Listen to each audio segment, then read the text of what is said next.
Nah, kita bicara untuk ke depannya. Sekarang MATLAB dulu sedikit. Ya, MATLAB, karena kita akan pakai MATLAB.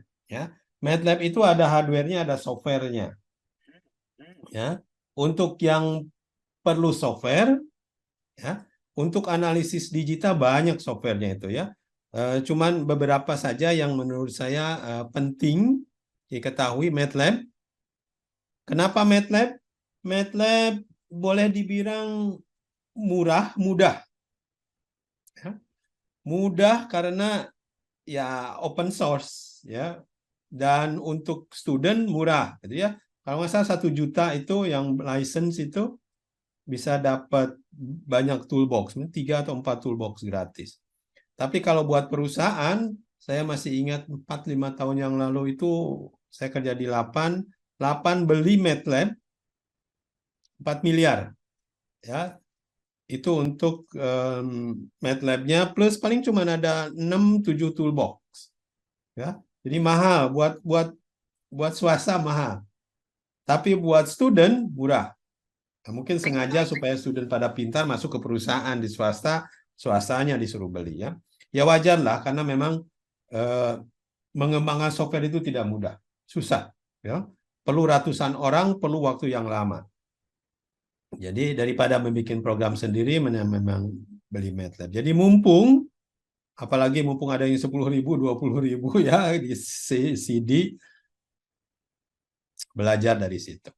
Selain MATLAB, ada saingannya. Sama seperti Microsoft ada saingannya Apple, ya, Macintosh. LabVIEW namanya. Perusahaan dari National Instrument. Ini juga mirip-mirip MATLAB, cuman memang ini lebih dedicated ke industri. Ya. Mungkin kita tidak belajar ini karena memang softwarenya juga lebih mahal daripada MATLAB. Python sekarang lebih umum, gratis lagi. Dan untuk AI memang banyak digunakan sekarang Python karena connect ke internet mudah. Lalu C# ya ini lebih generik.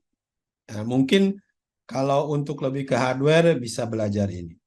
Jadi banyak ya kalau ingin mempelajari analisis data dengan software.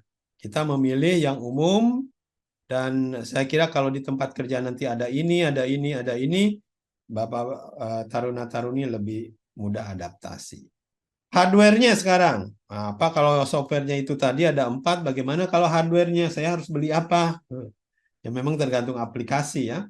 Tapi yang umum ya ada ARM DSP.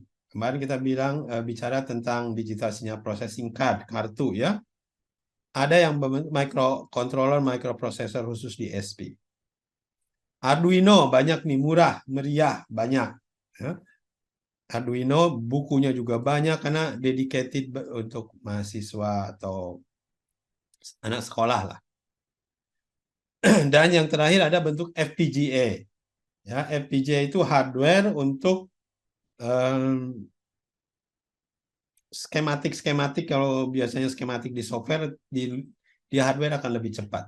Jadi FPGA itu untuk khusus biasanya parallel processing, hardware lebih cepat. Ya.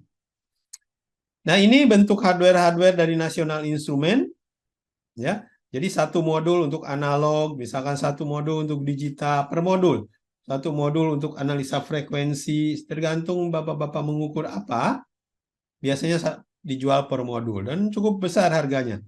Saya masih ingat ini waktu dulu pernah di 8 beli satu modul itu sampai 5 juta. Satu slot, satu card ya. Nah, cardnya dimasukkan bukan ke komputer tapi ke sini, ke DAC. Ini data acquisition system. Ya, DAC baru ini lihat modul-modulnya masuk ke slot ke sini. Ya, harga DAC-nya sekitar 25 jutaan lah. Ya. Ini memang khusus industri, jadi dedicated buat industri, levelnya juga level industri. Dan tentunya ada ARM ya, ARM microcontroller atau microprocessor. Jadi kalau nanti Bapak-bapak dedicated ke hardware, hardware-nya ini, software-nya ini.